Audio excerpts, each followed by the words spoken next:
नमस्कार, आप देख रहे हैं ईएमएस टीवी और मैं हूं आपके साथ कंचन। आई नजर डालते हैं उत्तराखंड की कुछ खास खबरों पर। ऋषिकेश में ट्रैफिक व्यवस्था धड़ाम हो गई है। ट्रैफिक व्यवस्था पटरी से उतरना लोगों के लिए खतरनाक साबित हो सकता है। डर इस बात का है कि कहीं किसी की जान ना ले ये ट्रैफिक जाम। ऐसे इसलिए भी कह सकते हैं क्योंकि सड़क पर एम्बुलेंस को भी रास्ता नहीं मिल रहा है। ट्रैफिक जाम के बीच एम्बुलेंस में मरीज तड़प रहे हैं। ट्रैफिक जाम में पल पल की देरी मरीजों की जान पर भारी पड़ रही है। दिलचस्प यह है कि वाहन सवारों का मिनटों वाला सफर घंटों में पूरा नहीं हो रहा है। ट्रैफिक जाम ने लोकल लोगों की मुश्किलें बढ़ा दी हैं। शहर के आंतरिक मार्गों पर भी पर्यटकों के वाहन पहुंच रहे हैं। भारी गर्मी में चौराहों पर पसीना बहाती ट्रैफिक पुलिस भी इस समस्या से निजात नहीं दिला पा रही है। क्षमता से अधिक सड़कों पर वाहन पहुंचने का नतीजा भी ट्रैफिक जाम के रूप में देखा जा रहा है। जून के महीने में ट्रैफिक जाम से निजात मिलने की भी उम्मीद नहीं है। ट्रैफिक का दबाव बढ़ने से वायु प्रदूषण भी बढ़ रहा है।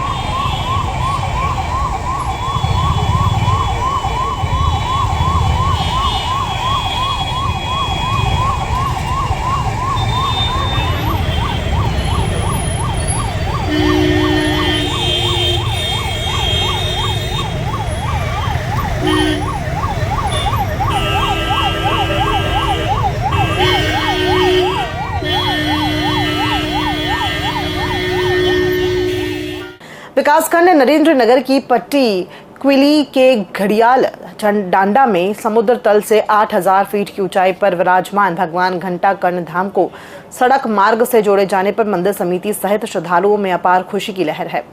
ढोल दमाओं की थाप पर नाचते लोगों के जयकारों से मंदिर परिसर गूंज उठा। इस मौके पर भगवान घंटा कर्ण का प्रसाद श्रद्धालुओं में वितरित किया गया है। प्रसाद लेकर सभी अपने को धन्य मान रहे हैं। पूजा पाठ करने, मन्नतें मांगने वर्ष भर मंदिर में श्रद्धालुओं का तांता लगा रहता है। मंदिर धाम को सड़क से जोड़े जाने और विद्युत संयोजन के लिए मंदिर समिति और क्षेत्र के श्रद्धालुओं ने क्षेत्रीय विधायक और प्रदेश के वन मंत्री सुबोध उनियाल के प्रयासों की मुक्त कंठ प्रशंसा करते हुए उनका आभार जताया है।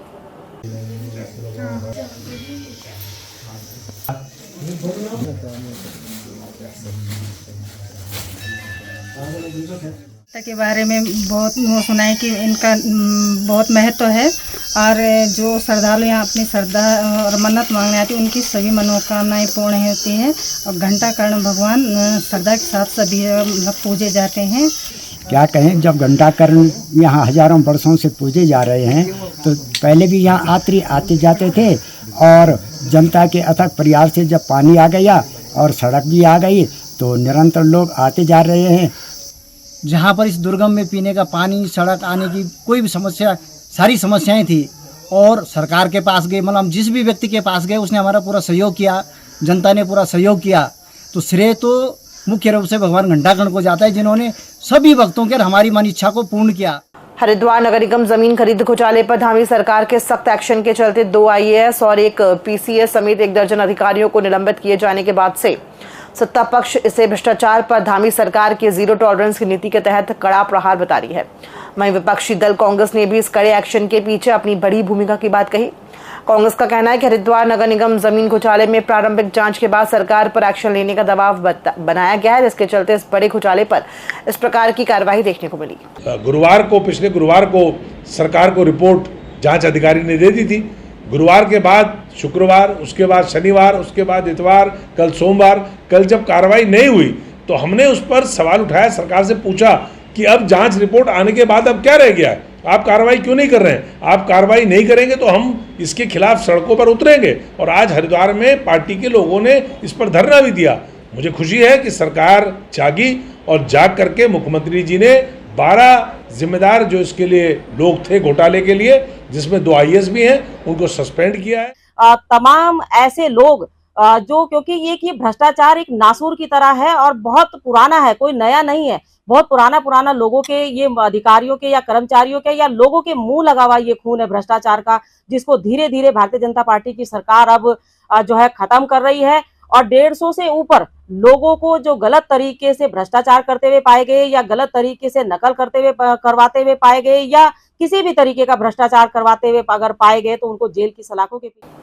उत्तराखंड में कोविड-19 की दस्तक होने के बाद से राजधानी देहरादून का दून अस्पताल व मेडिकल कॉलेज लगातार अलर्ट मोड में नजर आ रहा है। इस बात पर दून अस्पताल व मेडिकल कॉलेज की प्राचार्य डॉक्टर गीता जैन ने कहा कि कोविड के मरीजों के लिए अस्पताल में 30 बेड आरक्षित किए गए हैं। साथ ही उन्होंने कहा कि स्वास्थ्य मंत्री डॉक्टर धन सिंह रावत की तरफ से आईसीयू वार्ड्स का लोकार्पण किया जा चुका है, जिसके साथ अब कुल 29 आईसीयू बेड भी कोविड के मरीजों के लिए रखे गए हैं। कोविड के लिए दून अस्पताल में लगभग 30 बेड्स हम लोगों ने रिजर्व कर दिए हैं। और जैसे आज आपने देखा होगा कि आज हमने बहुत सारे आईसीयू बेड्स खोले हैं, जिसमें कि इमरजेंसी आईसीयू में हमने 6 बेड्स खोल दिए हैं, फिर एनएसए आईसीयू 2 खोल दिए जिसमें 8 बेड्स हैं, और ऊपर फिर हमने जो है एनआईसीयू में, जो बच्चों की आईसीयू में, उसमें हम लोगों ने 9 बेड्स और खोल दिए हैं, और रेस्पिरेटरी आईसीयू में हमने 6 बेड्स खोल दिए हैं। तो कुल मिला के 29 बेड्स हम लोगों ने आज उनका लोकार्पण माननीय मंत्री जी ने करा। तो 29 बेड्स ये हमने एक्स्ट्रा।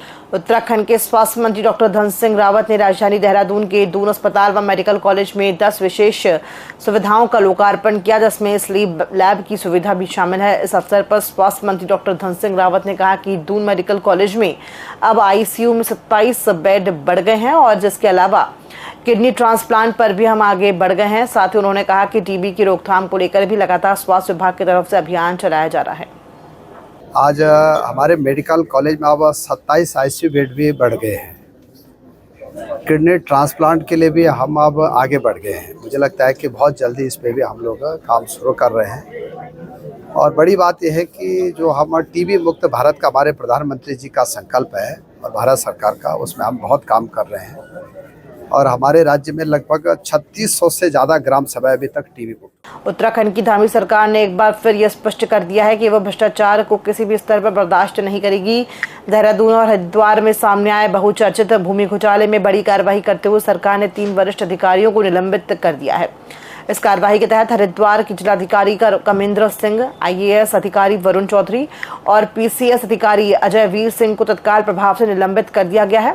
हरिद्वार जिले में जमीन की खरीद फरोख्त में बड़े पैमाने पर अनियमितताओं और फर्जीवाड़े की शिकायतें पिछले कुछ समय से सामने आ रही थी। जांच में इन शिकायतों की पुष्टि होने पर शासन ने एक कड़ा कदम उठाया है। बताया जा रहा है कि घोटाले में करोड़ों रुपए की सरकारी जमीन को निजी हित में ट्रांसफर किया गया और सरकारी नियमों की धज्जियां उड़ाई गई। सूबे के उच्च हिमालयी लोकपाल घाटी में स्थित सिख धर्म तीर्थ स्थल श्री हेमकुंड साहिब की यात्रा बेस कैंप गोविंद धाम घाघरिया में यात्री सुविधाओं के विकास के लिए मुख्यमंत्री उत्तराखंडी पुष्कर सिंह धामी ने 99.41 लाख की धनराशि स्वीकृत की। मुख्यमंत्री पुष्कर सिंह धामी के निर्देश पर चमोली जिले के अल्पसंख्यक बाहुल्य क्षेत्र में अवस्थापना सुविधाओं का विकास किया जा रहा है, जिसके तहत मुख्यमंत्री श्री पुष्कर सिंह धामी ने हेमकुंड साहिब यात्रा मार्ग पर अवस्थापना सुविधाओं के विकास के लिए 99.41 लाख की धनराशि स्वीकृत की है, जिससे यात्रा मार्ग पर तीर्थयात्रियों के लिए आवासीय सुविधा का विकास किया जाएगा। जिलाधिकारी चमोली संदीप तिवारी ने बताया कि हेमकुंड साहिब यात्रा को सुगम और सुरक्षित बनाने के लिए हर संभव प्रयास किए जा रहे हैं, जिसे देखते हुए जिला प्रशासन की ओर से हेमकुंड साहिब यात्रा मार्ग पर यात्री सुविधाओं के विकास के लिए डीपीआर तैयार कर शासन को भेजी गई थी। खबरों में फिलहाल इतना ही। दीजिए इजाजत। नमस्कार।